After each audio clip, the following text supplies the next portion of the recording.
नमस्कार। प्रांजल ज्ञान गंगा में आप सभी का स्वागत है।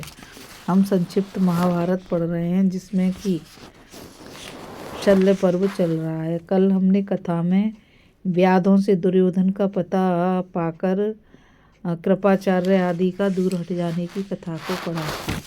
आज हम कथा में युधिष्ठिर और दुर्योधन का संवाद, युधिष्ठिर के कहने से दुर्योधन का किसी एक पांडव से गदा युद्ध के लिए तैयार होने की कथा को पढ़ेंगे।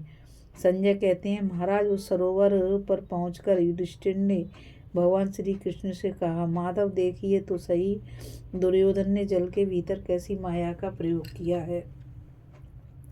यह पानी को रोककर यहाँ सो रहा है। यह माया में बड़ा निपुण है, किंतु यदि साक्षात इंद्र भी इसकी सहायता करने आवे तो भी आज संसार इसे मरा हुआ ही देखेगा। श्री कृष्ण ने कहा, भारत, इस मायावी की माया को आप माया से ही नष्ट कर डालिए।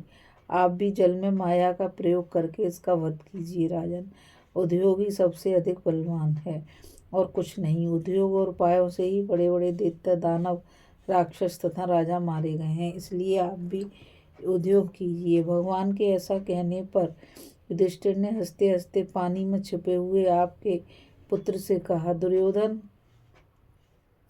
तुमने जल के भीतर किस लिए अनुष्ठान आरंभ किया है? समस्त क्षत्रियों तथा अपने कुल का संहार कराकर अब अपनी जान बचाने के लिए पोखरे में जा घुसे हो। तुम्हारा वह पहले का दर्प और अभिमान कहाँ गया? कहाँ चला गया जो डर के मारे यहाँ आकर छुपे हो? सभा में सब लोग तुम्हें शूर कहा करते थे, किंतु जब तुम पानी में घुसे हो तो मैं तुम्हारा यह शौर्य व्यर्थ ही समझता हूँ। जो कौरव वंश में जन्म लेने के कारण सदा अपनी प्रशंसा किया करता था, वही युद्ध से डरकर पानी में कैसे छिपा बैठा है। अभी युद्ध का अंत तो हुआ नहीं है, फिर तुम्हें जीवित रहने की इच्छा कैसे हो गई? इस लड़ाई में पुत्र, भाई, संबंधी, मित्र, मामा तथा बांधव जनों को मरवाकर अब तुम पोखरे में क्यों सो रहे हो? कहाँ गया तुम्हारा पौरुष, कहाँ गया तुम्हारा अभिमान और कहाँ गई तुम्हारी वज्र की सी गर्जना?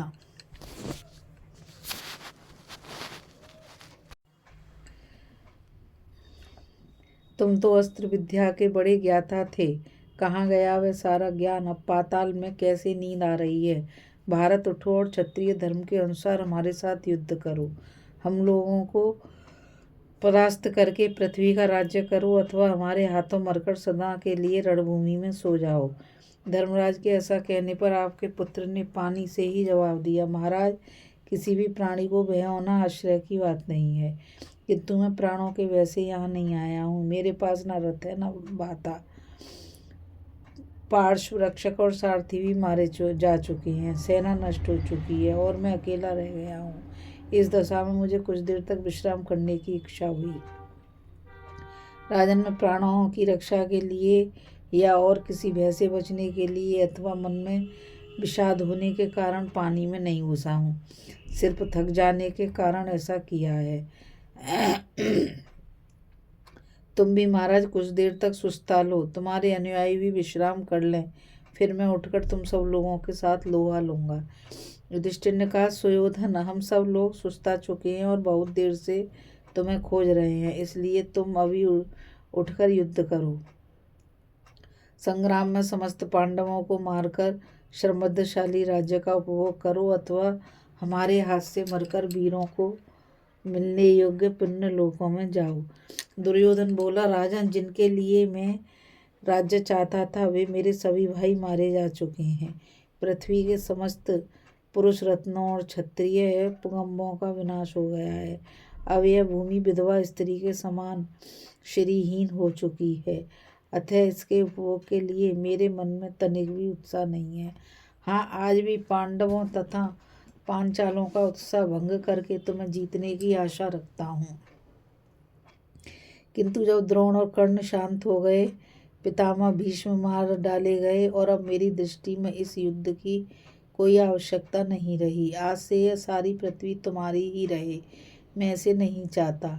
मेरे पक्ष के सभी वीर नष्ट हो गए, अतएव राज्य में मेरी रुचि नहीं रही। मैं तो मृगशाला धारण करके आज से वन में ही जाकर रहूँगा।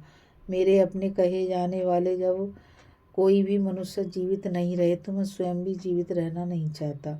अब तुम जाओ और जिसका राजा मारा गया, योद्धा नष्ट हो गए हों तथा जिसके रत्न क्षीण हो चुके हों, उस पृथ्वी का आनंद पूर्वक उपभोग करो, क्योंकि तुम्हारी आजीविका छीनी जा चुकी है। युधिष्ठिर ने कहा, तात तुम जल में बैठे बैठे प्रलाप न करो। मैं संपूर्ण पृथ्वी को तुम्हारे दान के रूप में नहीं लेना चाहता। मैं तो तुम्हें युद्ध में जीत कर ही उसका उपभोग करूँगा। अब तो तुम स्वयं ही पृथ्वी के राजा नहीं रहे, फिर इसका दान कैसे करना चाहते हो? जब हम लोगों ने अपने कुल में शांति कायम रखने के लिए धर्मतः याचना की थी, उसी समय तुमने हमें पृथ्वी क्यों नहीं दे दी? एक बार भगवान श्री कृष्ण को कोरा जवाब देकर इस समय राज्य देना चाहते हो? यह कैसी पागलपन की बात है। अब ना तो तुम पृथ्वी किसी को दे सकते हो और ना छीन ही सकते हो, फिर देने की इच्छा क्यों हुई? पहले तो सुई की नोक बराबर भी जमीन नहीं देना चाहते थे और आज सारी पृथ्वी देने को तैयार हो गए हो। क्या बात है? याद है ना, तुमने हम लोगों को जलाने की कोशिश की थी। भीम को विष खिलाकर पानी में डुबाया और विषधर सांपों से डसवाया। इतना ही नहीं, तुमने सारा राज्य छीनकर हमें अपने कपट जाल का शिकार बनाया। तुम्हारे ही आदेश से द्रौपदी के केश और वस्त्र खींचे गए और स्वयं तुमने उसे गालियां सुनाई। पापी, इन सब कारणों से तुम्हारा जीवन नष्ट सा हो चुका है। अब उठो और युद्ध करो, इसी में तुम्हारी भलाई है। धृतराष्ट्र ने कहा, संजय, मेरा पुत्र दुर्योधन स्वभावतः क्रोधी था। जब युधिष्ठिर ने उसे इस तरह फटकारा तो उसकी क्या दशा हुई। राजा होने के कारण वह सबके आदर का पात्र था, इसलिए ऐसी फटकार उसको कभी नहीं सुननी पड़ी थी, किंतु उस दिन उसको डांट सहनी पड़ी और वह अपने शत्रु पांडवों की। संजय, बताओ, उनकी ये कड़वी बातें सुनकर दुर्योधन ने क्या जवाब दिया?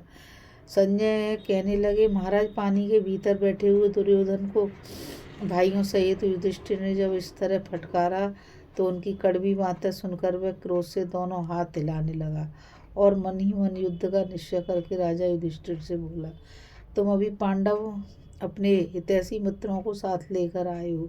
तुम्हारे रथ और वाहन भी मौजूद हैं। तुम्हारे पास बहुत से अस्त्र शस्त्र होंगे और मैं निहत्था हूँ। तुम रथ पर बैठोगे और मैं पैदल हुई। यही नहीं, तुम्हारी संख्या बहुत है और कहाँ मैं अकेला। ऐसी दशा में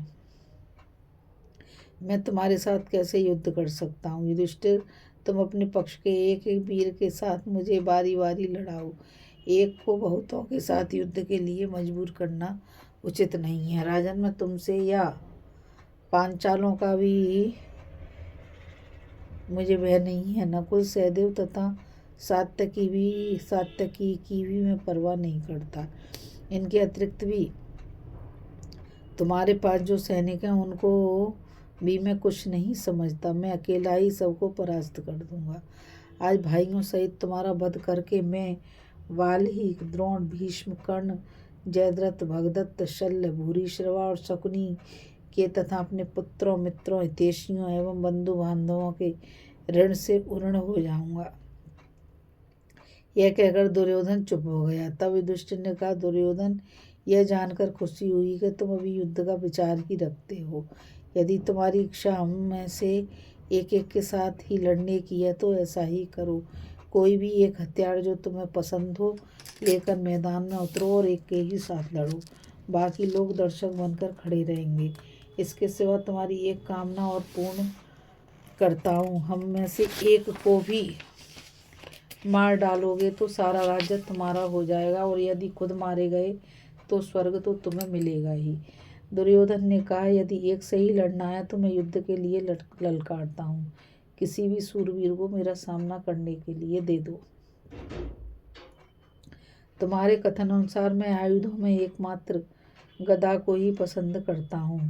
तुम में से कोई भी एक वीर जो मुझे जीतने की शक्ति रखता हो, गदा लेकर पैदल ही आ जाए और मेरे साथ युद्ध करे। युधिष्ठिर, इस गदा में मैं तुमको, तुम्हारे भाइयों को, पांचाल और संजय को तथा तुम्हारे अन्य सैनिकों को भी परास्त कर सकता हूँ। डर तो मुझे इंद्र से भी नहीं लगता, फिर तुमसे क्या भय करूँगा। युधिष्ठिर बोले, गांधारी नंदन, उठो तो सही। एक एक के साथ ही गदा युद्ध करके अपने पुरुष पुरुषत्व का परिचय दो। आओ मेरे साथ ही लड़ो। यदि इंद्र भी तुम्हारी सहायता करे तो भी आज तुम जीवित नहीं रह सकते। महाराज युधिष्ठिर के इस कथन को दुर्योधन नहीं सह सका। वह कंधे पर लोहे की गदा रखकर बंधे हुए जल को चीरता हुआ बाहर निकल आया। उस समय सब प्राणियों ने उसे दंडधारी यमराज के समान ही समझा। उसे पानी से बाहर आया देख पांडव तथा पांचाल बहुत प्रसन्न हुए और एक दूसरे के हाथ पर ताली पीटने लगे। दुर्योधन ने इसे अपना उपहास समझा। क्रोध से उसकी त्योरियां चढ़ गईं, भौं में 3 जगह बल पड़ गए और वह मानो सबको भस्म कर डालेगा। इस प्रकार श्री कृष्ण सहित पांडवों की ओर देखता हुआ बोला, पांडवों, इस उपहास का फल तुम्हें भोगना पड़ेगा। तुम मेरे हाथ से मारे जाकर इन पांचालों के साथ शीघ्र ही यमलोक में पहुंचोगे। यूं कहकर जब वह गदा हाथ में लिए खड़ा हुआ उस समय पांडव उसे कोप में भरे हुए यमराज के समान मानने लगे। उसने मेघ के समान गरज कर अपनी गदा दिखाते हुए संपूर्ण पांडवों को युद्ध के लिए ललकारा और कहने लगा, युधिष्ठिर, तुम लोग एक एक करके मुझसे गदा युद्ध करने के लिए आते जाओ, क्योंकि एक वीर को एक साथ बहुतों से लड़ना न्याय की बात नहीं है। अगर सब लोग मेरे साथ लड़ना ही चाहो तो भी मैं तैयार हूँ, परंतु यह काम उचित है या अनुचित है तो तुम्हें मालूम ही होगा। युधिष्ठिर बोले, दुर्योधन, जिस समय बहुत से महारथियों ने मिलकर अकेले अभिमन्यु को मार डाला था, उस समय तुम्हें यह न्याय अन्याय की बात क्यों नहीं सूझी मेरे भाई? यदि तुम्हारा धर्म यही कहता है कि बहुत से योद्धा मिलकर एक को न मारें, तो उस दिन तुम्हारी सलाह लेकर बहुत से महारथियों ने मेरे अभिमन्यु को क्यों मारा था? सच है, स्वयं संकट में पड़ने पर प्राय सभी लोग धर्म का विचार करने लगते हैं। खैर, जाने दो इन बातों को। कवच पहनो और शिखा बांध लो तथा और जो आवश्यक सामान तुम्हारे पास ना हो वह मुझसे ले लो।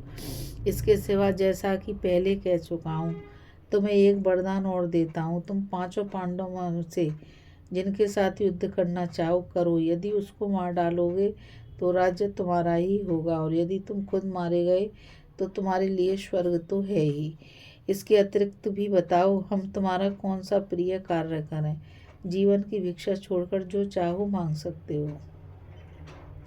संजय कहते हैं, तदनंतर दुर्योधन ने सोने का कवच और सुनहरा टोप, ये 2 चीजें मांग ली और उन्हें धारण भी कर लिया। फिर हाथ में गदा लेकर बोला, राजन, तुम्हारे भाइयों में से कोई भी एक अगर मुझसे युद्ध करे, सहदेव, भीम, नकुल, अर्जुन अथवा तुम कोई भी क्यों ना हो, मैं उसके साथ युद्ध करूंगा और उसे जीत भी लूंगा।